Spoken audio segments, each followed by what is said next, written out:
Now let's talk about the Australian Electoral Commission holding a partial recount of votes in the seat of Goldstein amid Teal candidate Zoe Daniel's continued refusal to concede defeat. This is despite the fact that it's been declared now several times, and she may have forgotten this, but back in 2020, Zoe Daniel lashed Donald Trump on social media, posting, "Trump has to find an excuse for losing that is not himself because he can't accept being a loser." Now it's Zoe Daniel, or should that be Zoe Denial, that is refusing to accept defeat.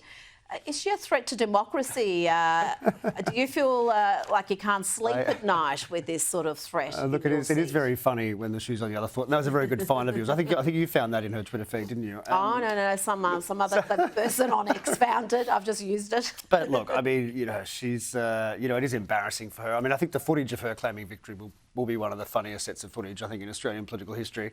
The fact that there's a recount, that's somewhat interesting because the trigger's meant to be 100 votes. I think it's 260 votes different. Yes. So they didn't have to do a recount. I notice it's a partial recount, so it's probably not going to change the outcome. I mean, I think she would have been better just, not asking for one, especially given the embarrassment I just mentioned earlier about... Oh, no, I think she's holding on to dear life. And the man who beat her, Tim Wilson, has posted this on X. He said, "I'm concerned about the increasing escalation of commentary from the former member for Goldstein that is trending towards bringing the Australian Electoral Commission's count into question and needlessly seeding questions about the AEC's processes. The AEC has been very thorough. The count has gone on for 3 weeks. Liberal and Teal scrutineers observed the process. Votes were counted multiple times.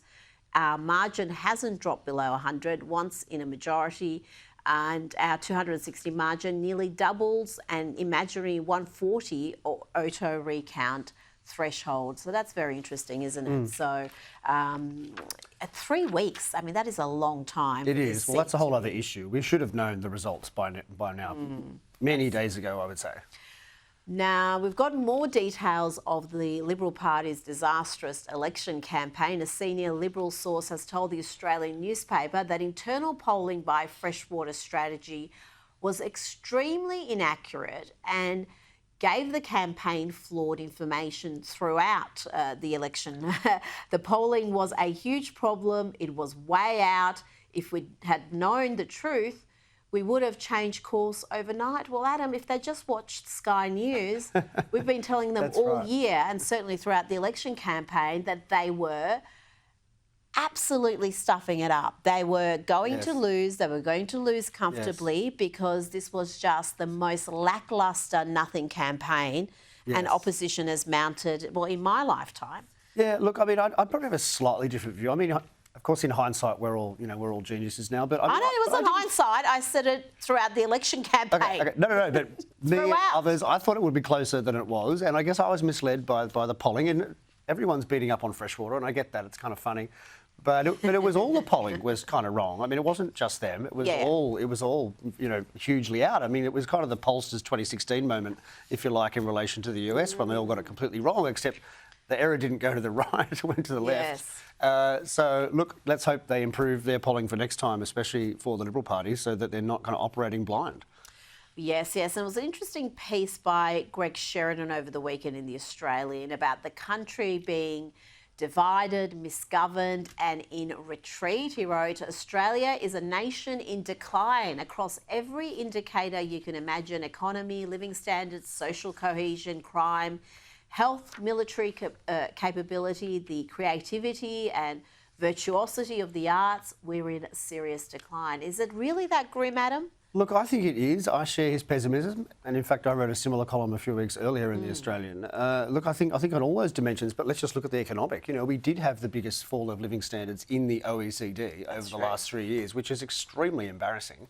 And it's hard to see how that's going to stop. We've got the resource boom ending soon.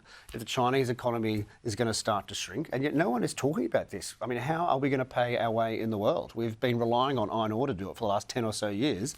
That's going to slowly dry up, and yet we keep regulating our economy, increasing taxes. There's no debate really about our taxation system or our economic future. And we've imported, I think, 1.3 million migrants in 3 years, the fastest population growth in the developed world by far. With and not sufficient housing for them. that's right, and just absolutely not. beginners. And then there's the social cohesion issue. I mean, that's starting to fray, surely. I mean, we talked about some issues earlier on the program that possibly relate to that. So look, I just think it's almost like the political class is actually trying to destroy Australia on purpose. That's how pessimistic I am about it. Before you go, I know you love the city of Melbourne. You're a new resident, yes. a new resident, but this news isn't going to make you happy.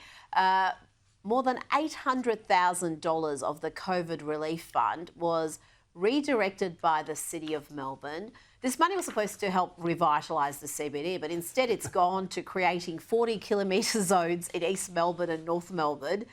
Adam, It's funny. I mean, I saw this story and I was shocked. But one of my pet peeves about this city since moving here from Sydney is the slow speed limits, especially going from the airport to the CBD, where you've got this beautiful highway and you can't go any faster than 80 k's an hour. Bizarre. I mean, it doesn't make any sense. And so this, 40k speed limit. I mean, you'd almost be better off walking, which is the idea. That's what they want to do, to They destroy want us on cars. bikes. That's right. They want everyone on bikes. So I think that's just so embarrassing. I mean, if you want to be a world city, you can't have 40k speed limits. It's just a joke. Adam Creighton, thank you so much for your time. Thanks, Rita.